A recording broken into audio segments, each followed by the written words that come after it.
안녕하세요. 일본의 NTT라고 하는 회사가 있습니다. NTT가 무슨 회사냐면 니폰 텔레그래프 앤 텔레폰 코퍼레이션 NTT라고 하는데 그 일본 전신 전화이죠. 한국으로 치면은 KT라고 보면 맞을 것 같습니다. 근데 그 NTT라고 하는 회사가 그 1987년도에 그 민영화를 하면서 그 공모주 청약을 했는데요. 그 당시에 상장 시초가가 120만 원이었다고 합니다. 현재 한국 돈으로 계산을 하면 1200만 원이죠. 엄청난 공모주 가격이었죠. 이거는 2018년 소프트뱅크 IPO 전까지 일본 최대 규모라고 합니다. 그리고 그 NTT의 주가는 1989년도에 400만 원까지 갔답니다. 4천만 원이죠. 1988년에 시가총액이 2768억 달러, 2위인 IBM을 따돌리고 세계 1위의 기업이 됐다고 하죠. 그 당시에 1988년도에 한국의 국내 총생산액은 GDP는 2023억 달러에 불과했다고 합니다. 그 당시에 NTT 기업의 시가총액이 한국의 국내 총생산보다 더 많았다라는 거죠. 놀랍지 않습니까? 어떻게 1987년도에 공모주 청약해서 1200만 원, 120만 원으로 시작을 했는데 400만 원, 4천만 원까지 올랐다라고 하는 건 그 당시에 일본의 거품 경제가 엄청났다라는 걸 내보여주는 단적인 예가 아닌가라는 생각을 할 수 있을 것 같습니다. 일본은 1970년대, 1980년대 전 세계에서 엄청난 충격의 성장을 내보인 우등 국가였습니다. 믿기 어려운 나라였죠. 예. 당시에 내수 시장이 세계 2위였고 GDP 규모가 전 세계 3위의 경제 대국이었습니다. 물론 지금은 잃어버린 30년이라고 불릴 정도로 되게 경제적으로 어두운 시기를 지금 보내고 있지만요. 한때 일본은 전 세계에서 배우러 가야 된다. 도대체 일본이라고 하는 나라는 어떤 나라인가? 일본 국민들의 국민성은 어떤가? 라고 칭송하며 많은 사람들이 부러워하던 나라입니다. 우스갯소리로 일본이 마음만 먹으면 미국에 있는 전역에 있는 땅을 다 살 수 있다라고 얘기할 정도였던 거죠. 미국에 있는 이름난 빌딩들의 소유주는 상당수가 일본인이었고, 미국이나 유럽의 고가 미술품의 가격을 올리는 주범들은 전부 다 일본인이었다고 얘기하죠. 대단했다고 합니다. 그런 시기에 1980년도에 민영화에서 상장했던 NTT가 120만 원에서 400만 원까지 올라갔다고 하는 건 그렇게 놀랄 일이 아니었던 거죠. 1988년도에 전 세계 50위 안에 들어가 있는 그룹 중에 일본 기업이 23개였답니다. 2차 세계대전 이후에 한국전쟁으로 경제성장의 발판을 마련한 일본은 그 세계 어디에서도 볼 수 없었던 고속성장을 이뤄냈죠. 1955년부터 1973년까지 19년 동안 일본의 실질 경제 성장률은 9%대였답니다. 미국이 3%, 유럽이 5%였던 것에 비하면 2배에서 3배 정도 높았기 때문에 많은 나라에서 일본을 배워야 한다라는 그런 얘기들이 되게 많았죠. 그리고 선진국이다. 경제뿐만 아니라 정치적으로도 전 세계에서 인류 국가다라고 얘기해도 무리가 아닐 정도였죠. 그 당시 1960년대, 1970년대 높은 경제 성장률만큼 일본의 심의의식도 대단했다고 합니다. 왜냐? 여유로우니까 그런 거죠. 여유로우니까. 그 당시에는 인구 성장률도 높았고요. 뭐 내수나 뭐 수출이나 다 엄청 좋았죠. 그렇기 때문에 일본의 기술력은 더욱더 칭송을 받았습니다.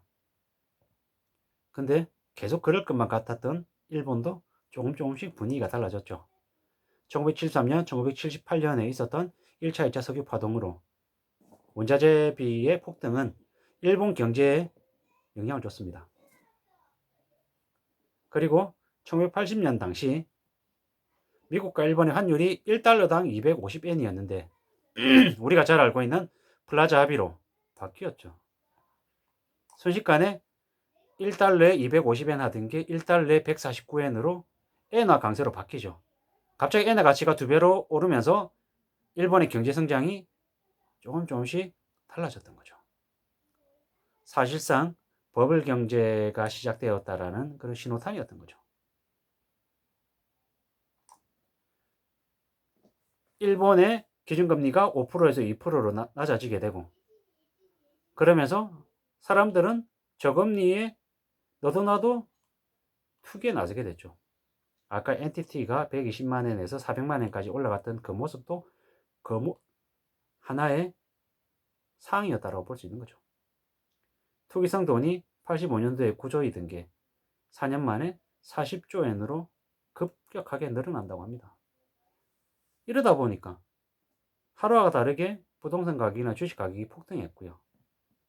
너도 나도 다 부자가 되었다라는 생각에 더 사치하고 더 욕심을 부렸죠.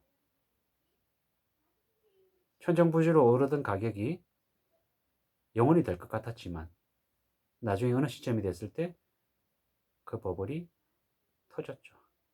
그리고 우리가 잘 알고 있는 잃어버린 30년이 된 거죠.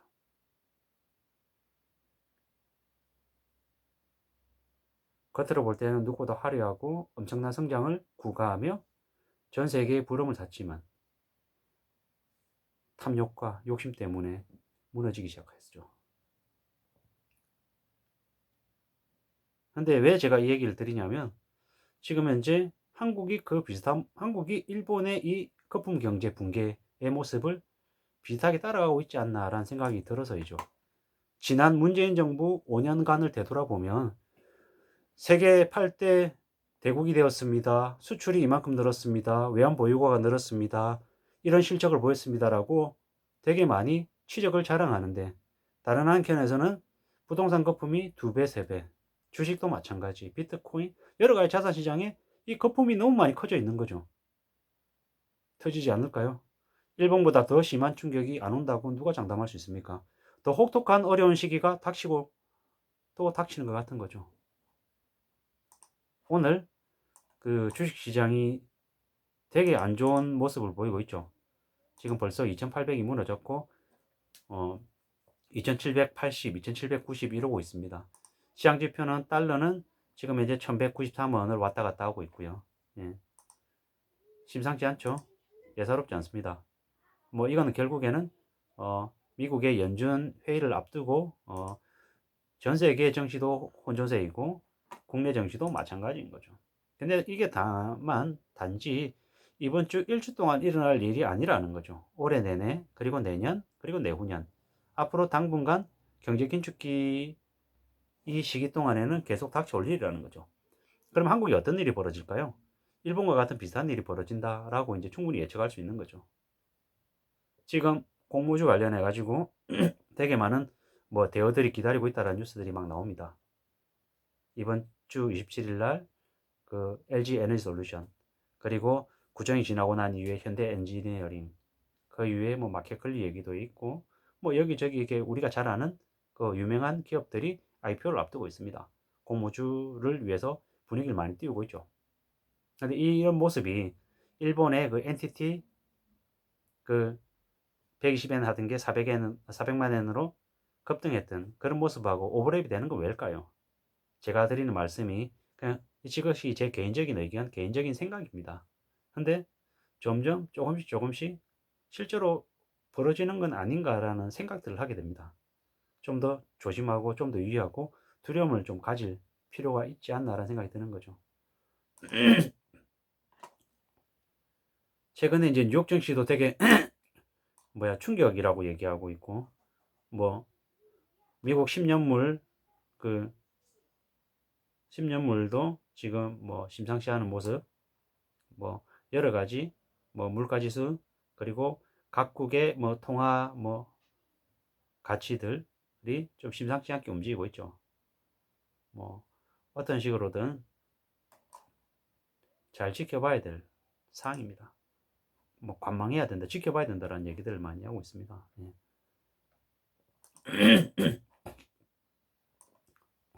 지금은 뭐 함부로 뭐 나서서 드러내놓고 뭘 하고 있다, 뭐 돈을 빌려야 된다, 뭐 이런 얘기들은 사실상 안 하는 게 좋겠다라는 거죠. 지난주까지만 해도 LG 에너지솔루션 상장하면 뭐 따상은 충분하다 뭐 이렇게 얘기했는데 지금은 가능성이 조금씩 낮다라는 얘기로 분위기가 조금 바뀌었죠. 예.